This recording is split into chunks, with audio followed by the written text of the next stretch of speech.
Welcome to Never Vegan. I'm Josh. I play guitar loud and I eat meat. Today we discuss Lizzo and the body positivity movement. All right, I saw this story come across my timeline the other day, and it was about Grammy-nominated artist Lizzo showing off her thong while twerking at Lakers game. Oh, this is some good stuff here. So let's check out old Lizzo here. Yep. Okay. Yep. Good singer, by the way. Holy shit! What the fuck is that? Jesus Christ! Get loud! Get loud!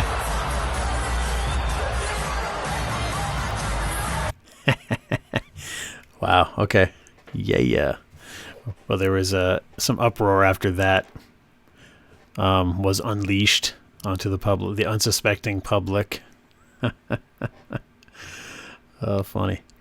Now, there's kind of a thread in these comments here. You know, she basically says, "This is how a bad bitch goes to the Lakers game." All sassy, of course. Yeah. Jesus, there it is again. Okay. All right.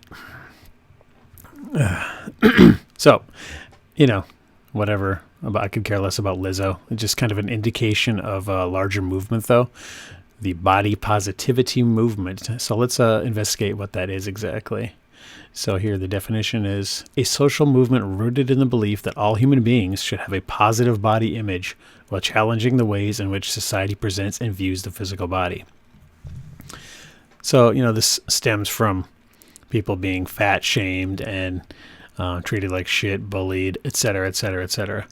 And it's almost like the pendulum swung so hard the other way that now you cannot even mention or bring up anything health related about someone's weight, because then you're just body shaming them. You're not being body positive.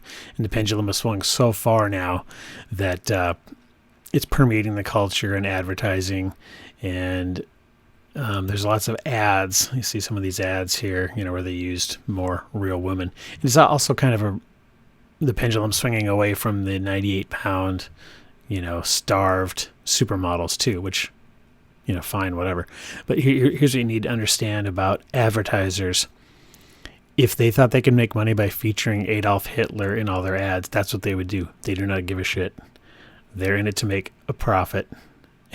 So don't act like there's some, you know, altruistic motive behind this. They are just looking to make a dollar. They could give a shit less. And this stuff is testing good. It's testing well right now. So this is what you're going to see. More real, authentic women. Okay, but look at these guys here. I mean, come on. I mean, okay, that dude's going to die soon. So here's the thing about the body positivity movement and why we need to care as carnivores and as people concerned with health.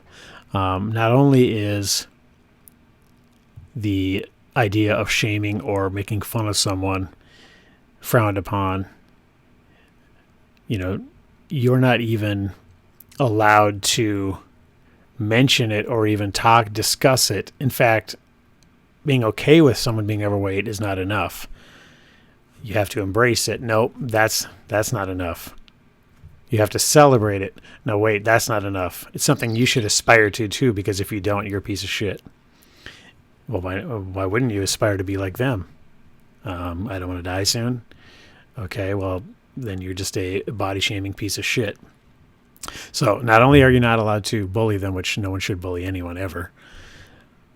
I agree with that completely. But the pendulum swung so far the other way that now you have to be okay with it. No, not good enough. Embrace it. Not good enough. Celebrate it. Not good enough. Now aspire to it yourself.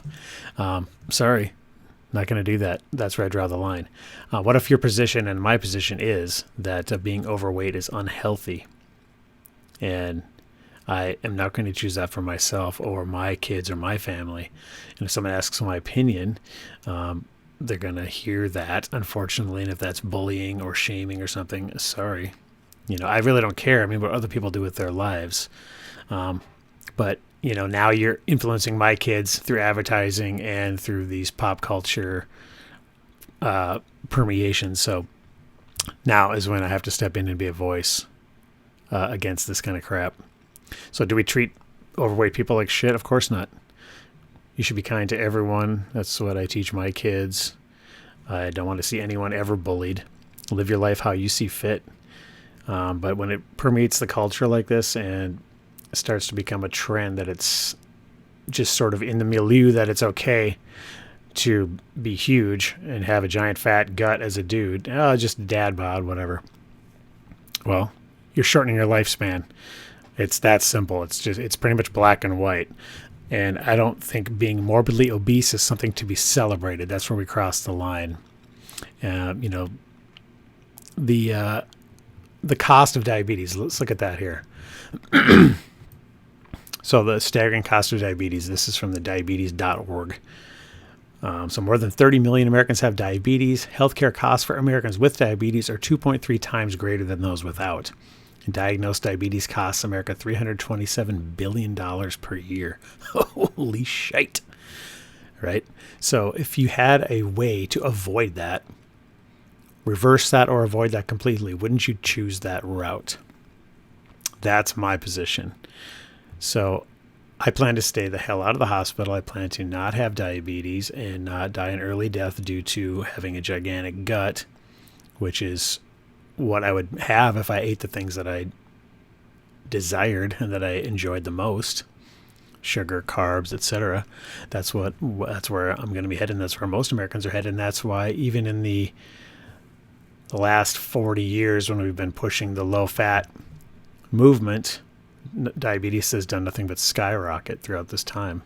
So when we see people celebrating people that are overweight and let's feature them in ads and let's aspire to be like that and celebrate that, I'm sorry, not gonna do it. So and the other thing is, the only thing I'm positive about, speaking of body positivity, is that Lizzo's pre-diabetic. Okay, if not, she's on her way. And she definitely gets winded climbing 3 or 4 stairs and tying her shoes. Sorry, I shamed her. I can't help it. I can be an asshole sometimes. She put herself out there wearing that shit, though. So what did you think was going to happen? So I guess I'm going to be that guy and say, sorry. You too big. You too big. You're unhealthy. Aesthetically, I don't care. I honestly don't care what she looks like.